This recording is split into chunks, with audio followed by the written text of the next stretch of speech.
dulu, harus jadi seniman, harus tradisi dulu, harus mereka lebur dulu gitu. Ya, detailnya tradisi itu seperti apa. Nah, itu yang tidak mereka lakukan. Itu belum masuk. Cik, 2, 3, dah mulai no. Sana basuh balik jo yuang tabuzer yuang tagi buruk serenya di Port Bungo. Hari kodun sana yuang kedatangan tamu yang yuang cukup luar biasa. Karena bagaimanapun Ikoko seorang inspirasi bagi yuang tagia sendiri, dan Nyu sebagai kawan jo dun sana. Sama sore kini dun sana Pak Susandra Jaya, SSN, MSN. Beliau seorang akademisi ngajar di Parangpanjang, isi Parangpanjang, jurusan musik, Jurusan karawitan. Sabana orang memanggil sih, ada yang memanggil Susandra. Yang panggilan yang sabana nangkok itu ya Panggilan kalau di kampung Sandra di kampung. Nah, ketika di sekolah karena nama Susandra Jaya, akhirnya ada yang memanggil Susan. Nah, akhirnya di kampus pun Pak Susan gitu. Pak Susan gitu ya. Pak Susan orang produksi gitu.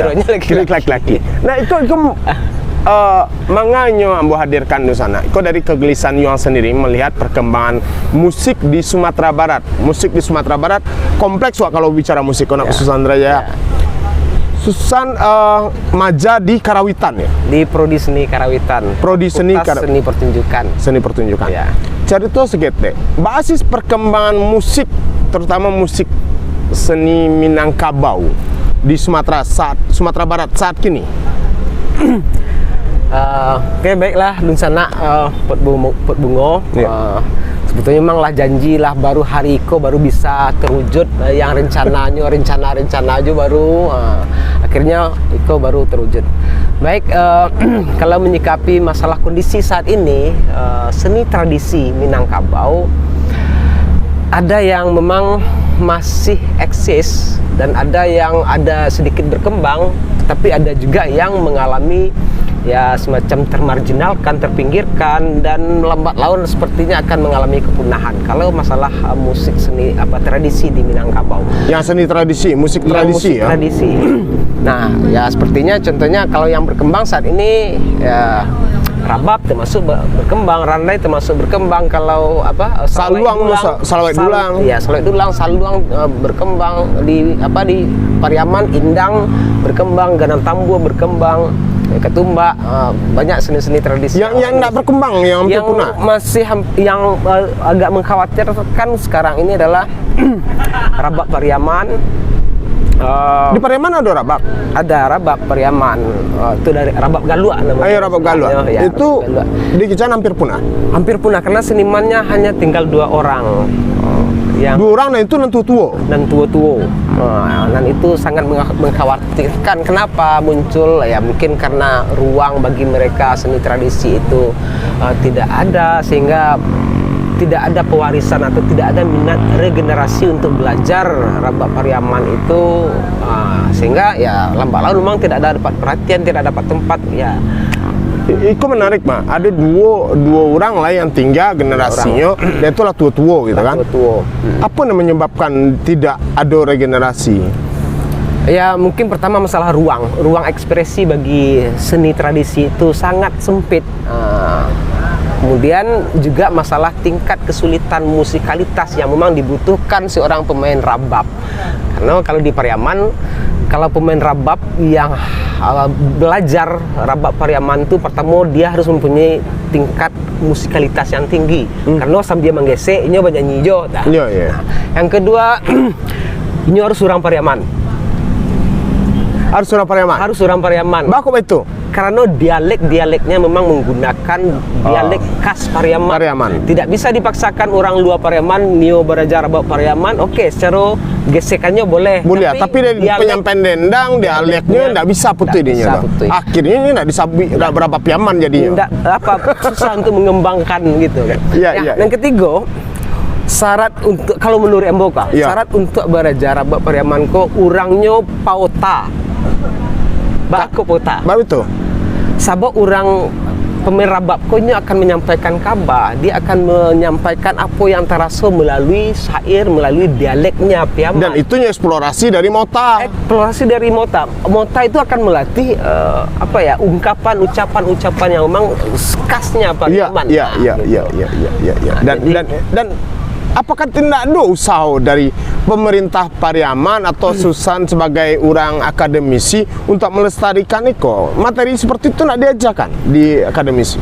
Di Pariaman tidak diajarkan materi rabab Pariaman, tapi yang diajarkan di sana itu rabab pasisi ya. Pasisi. Ya karena memang masalah pertama SDM, kemudian juga instrumen memang nggak susah mendapatkan. Nah, kemudian yang ketiga ya masalah orang yang mengajar memang harus orang Pariaman atau mendatangkan tenaga luar biasa dari tenaga rabab Pariaman, mungkin bisa dilakukan itu. Tapi untuk saat ini memang rabab Pariaman tidak masuk dalam mata kuliah, tapi dia hadir sebagai ilmu pengetahuan. Informasi ada rabab di Pariaman dengan begini-begini, dengan videonya begini ada gitu. Jadi di sana perlu diketahui bahwa Susan Rajaya termasuk orang Pariaman ya. Orang Pariaman. Tapi di Limau Puri. Ya. Nah, pemerintah dari Pariaman sendiri mengetahui tidak kondisi itu? Mungkin mengetahui, tapi saya rasa mungkin belum ada formula atau cara antisipasi yang tepat. Maksudnya begini, kemarin saya sempat koordinasi dengan Dinas Pendidikan dan Kebudayaan Kabupaten Padang Pariaman, menyampaikan informasi bahwasanya ada loh kesenian tradisi kita di Pariaman yang perlu mendapat sentuhan karena kondisinya sangat urgen sekali. Itu rabab Pariaman.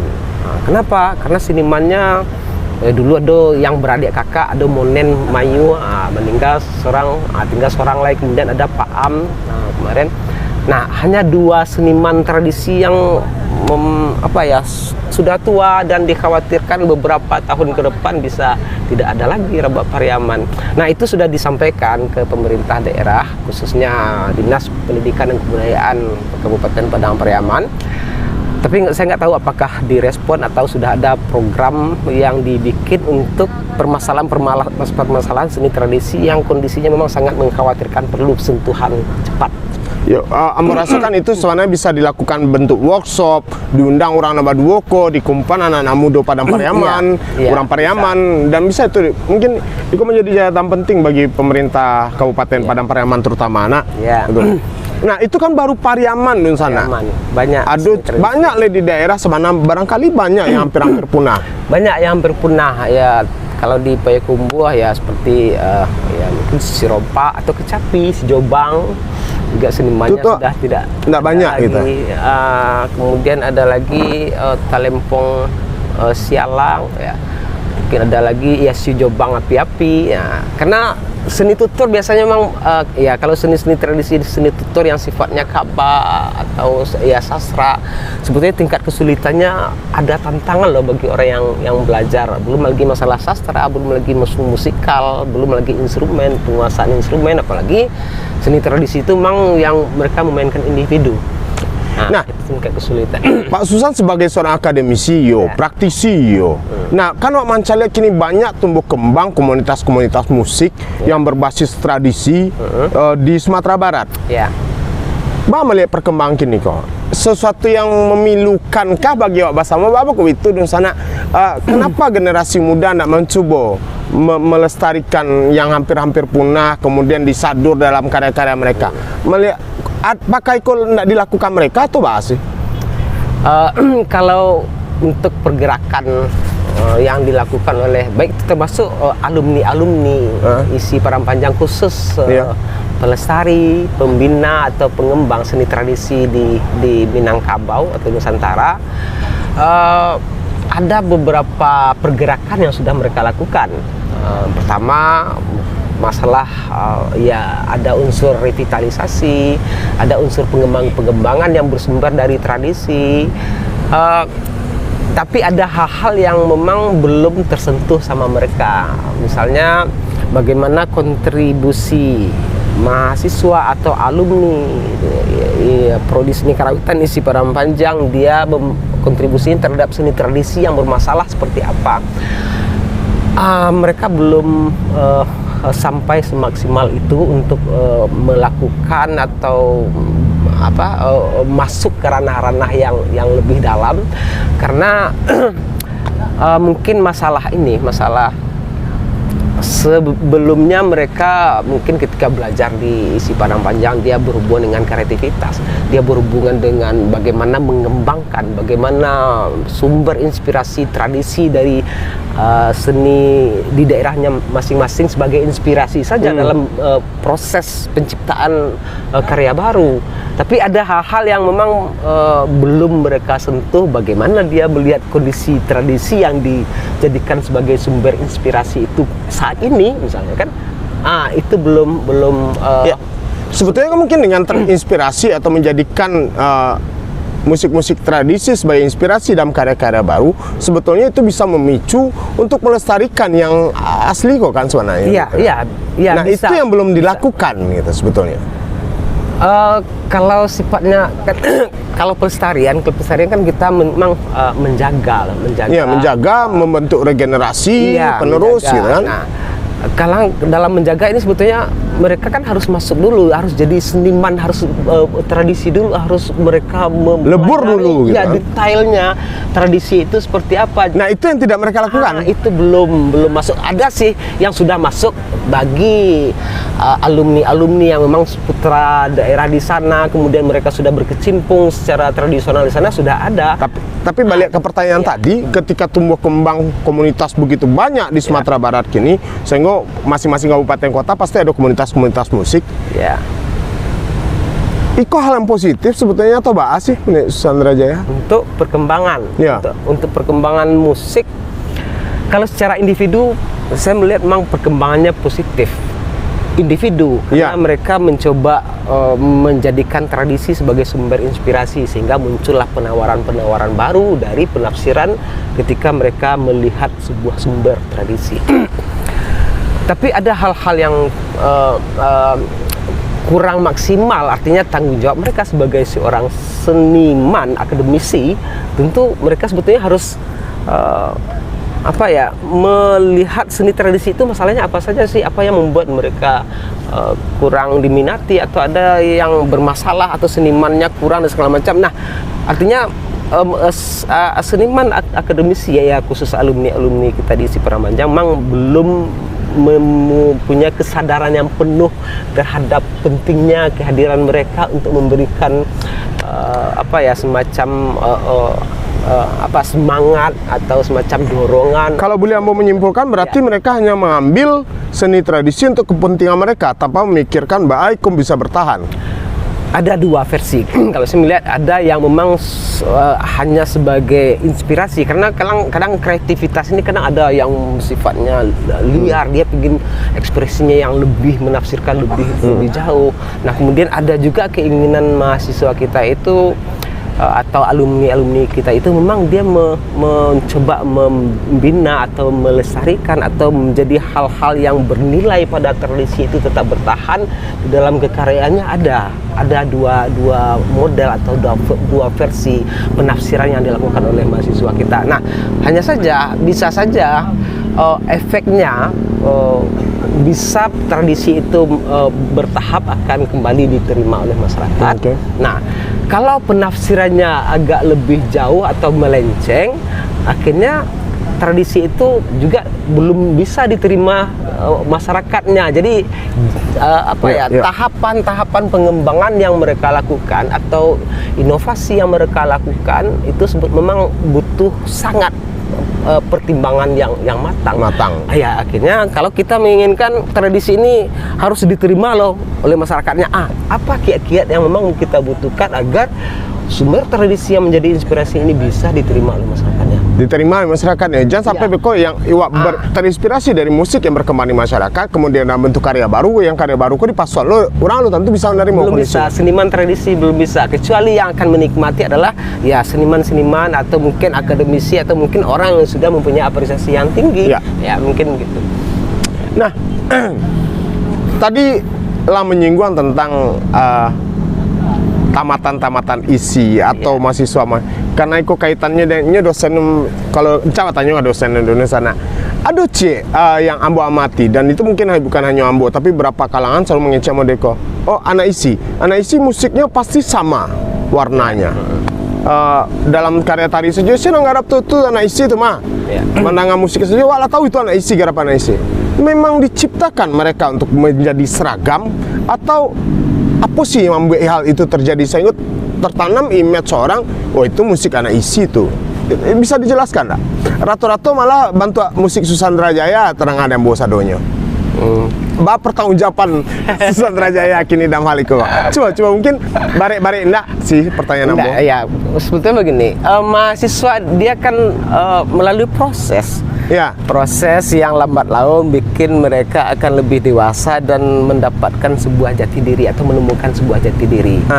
Nah, mungkin saja dalam proses penciptaan kekaryaan, mahasiswa ini kan dia biasanya ada kecenderungan dia sering terinspirasi dengan seseorang atau karya seseorang atau karya dosen. Bisa saja dia terinspirasi dengan karya saya yang sudah mereka sering dengar, kemudian dia ingin menjadikan membuat sebuah inovasi lagi atau mengembangkan lagi, tapi rohnya pasti akan masih dirasakan hampir sama, walaupun dia tidak sama gitu loh, tapi ketika rohnya rasanya masih bisa sama. Nah, kalau kita memandang itu biasa di dalam proses pencarian jati diri, karena lambat laun mereka ketika akan terus tahap-tahapan selanjutnya pasti akan menemukan, saya ingin berbeda ya, saya ingin melihatkan ini khas saya. Nah tentu tahapan seperti itu nanti akan mereka temukan.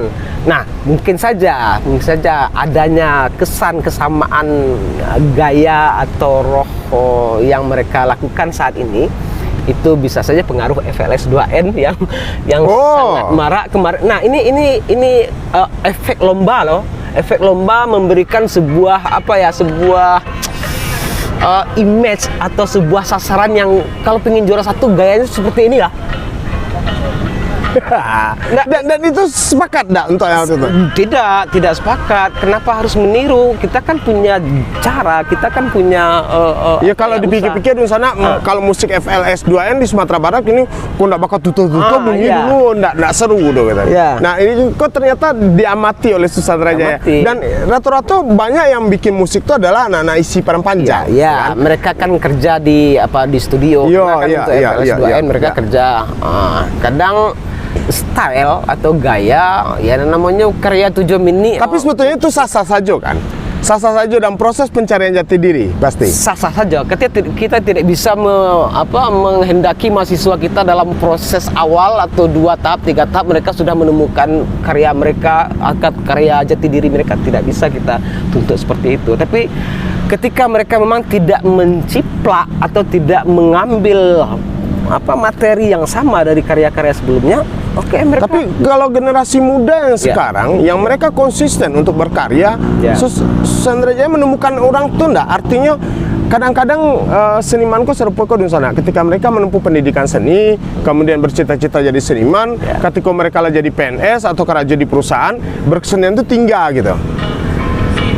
Ada permasalahan, sebetulnya ada kasus-kasus. Pertama, kalau seandainya memang orang atau alumni atau memang dari akademisi mereka tetap proses, lambat laun pasti mereka akan mendapatkan jati diri, mendapatkan rasa saya loh, gaya saya seperti ini. Artinya kan mereka belum tentu kita harapkan maju sepenuhnya mengabdikan diri pada dunia musik kan?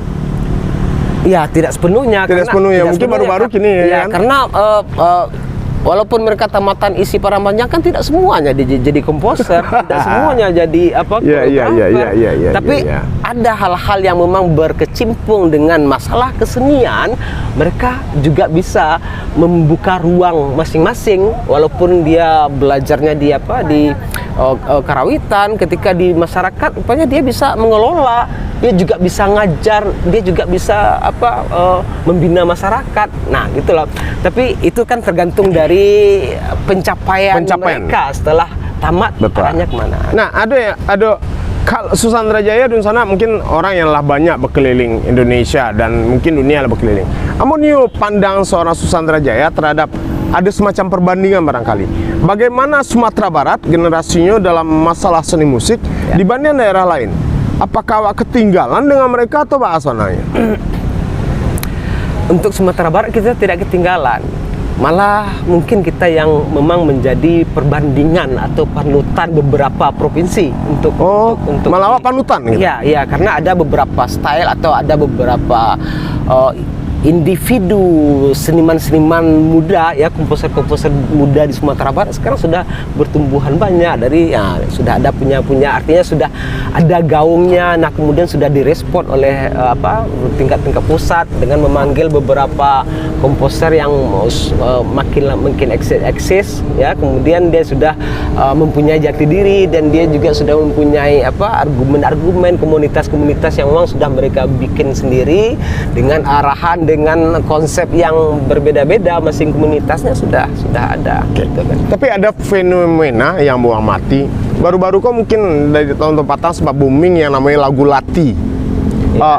Sebuah lagu berbahasa Inggris, kemudian ada kombinasi bahasa Jawa di sini, bahasa Indonesia, dan ternyata ada unsur musik tradisi masuk di dalam. Dia itu menjadi booming dan diakui di dunia internasional menjadi sebuah karya yang luar biasa. Apresiasi dunia pun bagus dengan hal itu. Kenapa Minang tidak mampu melahirkan hal-hal seperti itu gitu?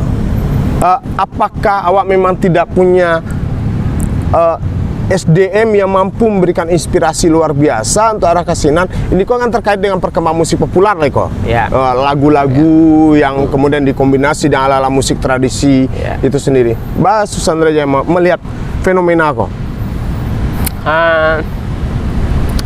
Kalau masalah bagaimana ungkapan atau bahasa atau sastra atau kalau Dewa kan dendang diungkapkan dengan beberapa bahasa bisa saja ada dan kita mahasiswa kita juga ada yang kreatif loh. Ada bukannya dia juga mencoba pakai dendang pakai bahasa Inggris atau pakai bahasa Mandarin dan saluang kah dengan menggunakan saluang. Nah, juga direspon itu ada sih. Maksudnya kita kan mahasiswa di isi Parampanjang kan memang dituntut mencari kemungkinan atau mencari formula-formula yang mereka dapatkan ketika proses atau latar belakang jati dirinya itu dalam bentuk apa yang bisa saya lakukan. Nah, ada yang tercipta yang seperti itu. Artinya ada dendang-dendang ya seperti Uria Novita.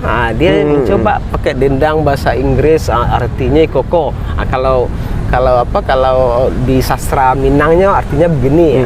Jadi ada usaha itu. Nah, tentu ini hanya semacam mungkin usahanya agar dunia internasional juga memahami kira-kira ini loh. Bukan merusak, bukan merusak, tapi mencoba mengenalkan mensosialisasikan kondisi itu ke dunia internasional. Ya kadang-kadang orang awak kan sekitar dibuat perubahan yang tujuannya baik, akhirnya jadi banci dan mulai dihujat orang-orang seperti itu kan. Karena ada juga loh program kerjasama seperti guru saya almarhum Pak Rahayu Supanggah dengan program LIR-nya itu kan kolaborasi Indonesia Jepang dengan bahasa yang berbeda. Dia dialog tapi dengan bahasa masing-masing. Gitu kan sebetulnya nggak masalah kalau semacam penawaran dalam bentuk seni pertunjukan, nggak masalah. Artinya siapapun yang nonton mereka ini maksudnya, gini maksudnya. Nah, sama juga ketika ada beberapa atau ada keinginan dari mahasiswa atau saat ini pingin kita supaya orang Spanyol paham dengan saluan dendang, ya mungkin ada satu bait dendang bahasa Minangkabau, kemudian satu bait dendang bahasa Spanyol, satu bait dendang bahasa dan itulah dilakukan oleh beberapa generasi muda kan. Tapi cuma mungkin kita perlu dibumingkan komadun sana hal-hal kayak gitu. Nah, dengan kondisi artinya secara dari pertumbuhan generasi muda membuat komunitas-komunitas musik di Sumatera Barat itu satu hal yang positif. Walaupun mungkin Beko temukan mungkin warna yang hampir sama dan itu wajar dalam proses pencarian jati diri mereka. Nah, kondisi yang bisa enggak seorang Susandra Jaya memprediksi sampai kapan kondisi kok bisa bertahan? Apakah lenda hanya per periode saja? Masuk ini kok mungkin anak-anak sedang booming bikin komunitas musik itu bisa lah tenggelam. Ada enggak pemikiran sampai ke situ? Saya yakin bagi mereka mahasiswa atau alumni atau yang memang berniat untuk atau bertanggung jawab sebagai seorang akademisi, sebagai seorang pelestari seni budaya, seni tradisi, sebagai seorang seniman yang ingin menawarkan kebaruan-kebaruan yang bersumber dari tradisi, saya yakin mereka lambat laun akan melalui perkembangan peningkatan yang lebih baik. Apalagi sekarang saat ini kalau dihubungkan dengan pengaruh teknologi sekarang sangat luar biasa. Nah, tinggal bagaimana generasi muda kita, seniman-seniman akademisi kita juga merespon ruang-ruang itu sebagai ranah yang memang perlu mereka ekspresikan melalui Nah, kalau masalah pemanfaatan teknologi itu generasi awal memanfaatkan alun ya. Sudah mulai sudah memanfaatkan mereka ya. Artinya mereka juga tidak ketinggalan zaman dalam persoalan-persoalan itu. Mereka sudah membaca ruang-ruang baru, apalagi masa pandemi kemarin itu sangat. Cuma kan yang ada ketakutan ketika munculnya komunitas-komunitas musik-musik baru kini di Sumatera Barat. Yang ketakutan tadi, awak jangan lupakan, artinya jangan ditinggalkan seniman-seniman tradisi yang berkembang di daerahnya kan. Ya. Nah, itu tadi yang disabui bahwa kadang-kadang ada mereka memanfaatkan sebagai inspirasi tapi lupa membenahi atau mencoba melestarikan ado kini kok. Itu salah satu fenomena yang terjadi di Sumatera Barat, Adiko, betul? Ada betul, tentu ya kebetulan kita juga tadi ada workshop musik, komposisi musik yang temanya sangat menarik, energi bunyi menguak tradisi. Nah, sebetulnya ini adalah tanggung jawab saya sudah sampaikan kepada komposer-komposer muda kita di Sumatera Barat. Kebetulan memang peserta mereka adalah perwakilan dari kabupaten dan kota. Dan kita sudah pesankan bahwasanya kita semua mempunyai kewajiban untuk menjadikan seni tradisi ini kembali diminati. Walaupun ada unsur inovasi, kalau seni emang tidak diminati, apa masalahnya? Kalau seni musikalnya yang bermasalah, mungkin perlu kita kembangkan lagi. Kalau masalah atau musiknya betul hanya monoton, ya mungkin kita kembangkan, kita beri tarian, musiknya tetap jalan. Artinya secara audio mereka masih mendengarkan irama itu, tapi kita tambah dengan visual, dengan ada unsur tarian. Artinya kita tetap mempertahankan tapi kita tambah dengan visual. Nah, gitu. Jadi usaha-usaha seperti itu memang ada celah dun sana. Nah, menarik di Yuang dun sana. Pertanyaan kau menggelitik sebenarnya. Kebetulan Yang Baswe dengan pakar di Sikoyan dia tanya, apa beda komposisi musik dengan musik iringan tari? Sebab Mondeko, kadang-kadang ada sih berapa koreografer yang comot-comot komposisi musik orang kemudian dijadiannya musik tari. Itu tuh pengamatan Susandra Jaya. Ya, mereka tidak boleh seperti itu. Mereka sekurang-kurangnya harus, kalau yang comot-comot itu mereka harus minta izin. Siapa yang punya, paling harus telepon, bang, ketujuh deh kami musik kami pakai ya.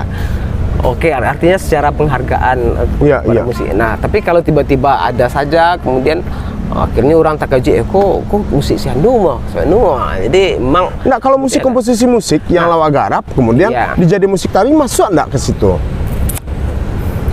Nah, pertanyaan pertama tadi pertanyaan pertama bedanya komposisi musik dengan musik ilustrasi tari. Nah, kalau komposisi musik sebetulnya sama-sama komposisi musik, cuma kemasan pertunjukannya berbeda. Kalau komposisi musiknya memang komposisi musik itu disuguhkan dan ditonton memang komposisi musiknya itu artinya musik hasil kreativitas mencipta musiknya itu. Nah, sedangkan musik ilustrasi sebetulnya dia komposisi juga karena kan komposisi mengatur juga, tapi kebutuhannya memang untuk memperkuat partnernya tari atau ada hal-hal yang memang tidak tersampaikan oleh tari, akhirnya memang musik menjadi sangat membantu, kehadiran mereka sangat membantu dalam proses pertunjukan seni tari. Begitu juga dengan teater, artinya beda komposisi musik yang murni komposisi musik murni dengan komposisi musik yang sifatnya ekstra musikal, artinya untuk kebutuhan seni pertunjukan di luar komposisi musik murni, itu sebetulnya itu bedanya. Seandainya kini Susandra Jaya punya sebuah komposisi musik dengan durasi 60 menit mungkin, itu memang disuguhkan untuk sebuah pertunjukan komposisi musik.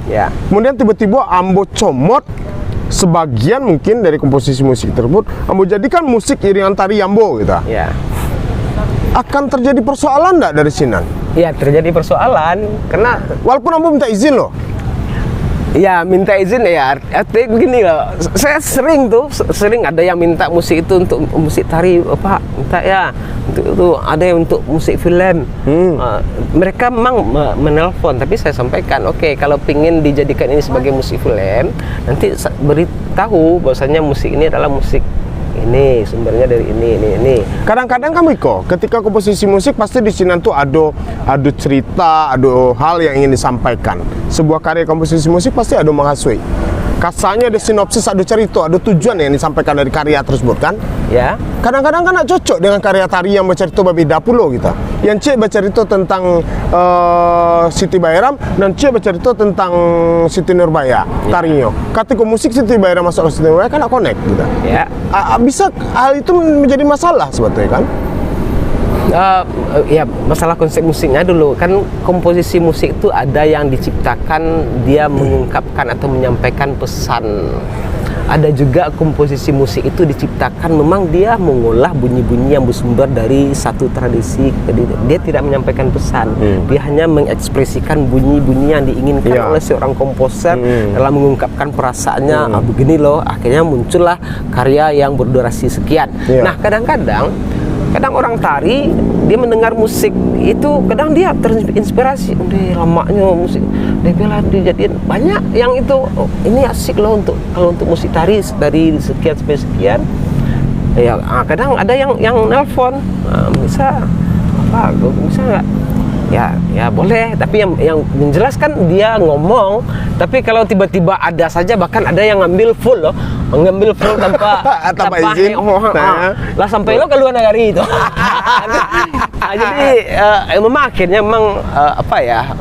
etika lah satu sisi memang kita dirugikan, bukan dirugikan dari segi tapi sekurang-kurangnya mereka beritahu ini musik itu loh, walaupun mereka tidak bayar sama mereka tidak bayar royalti, ya nggak masalah, tapi yang penting mereka etika dalam kesenian. Kenapa pertanyaan itu yang sampai nusana? Karena itu fenomena yang caliak kini banyak berapa orang yang koreografer muda kadang-kadang malah karenanya memikir kalau menggarap musik akan menambah biaya, akhirnya dicilok lah musik orang, dan kadang-kadang musik orang tuh nak cocok dengan isi karya tari. Itu jadi persoalan. Makanya ada tadi yang mau bertanya ke Pak Susandra Jaya, amun nih pandangannya ternyata hampir sama pandangan bahwa itu balik ke etika masing-masing sebenarnya dalam karya seni. Nah, bangun sinergi sebenarnya supaya antara pemusik dengan komposer dengan koreografer itu agar tapi untuk mengantisipasi itu saya beberapa karya sudah dihakikan loh.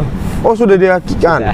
Mantap. Dan itu perlu dilakukan oleh komposer-komposer yang lain. Nah terakhir, kira-kira apa pesan Pak Susandra Jaya untuk generasi muda atau yang lain, atau mungkin ada persoalan yang ingin disampaikan? Silakan.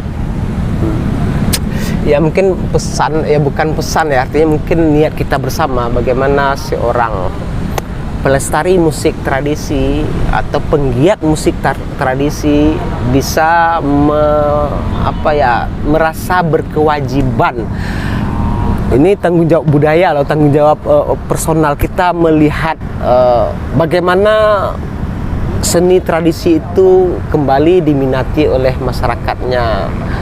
Walaupun ada usaha untuk menginovasi atau merevitalisasi, itu adalah usaha dalam mencari kemungkinan baru di dalam bentuk tradisi yang ada sebelumnya.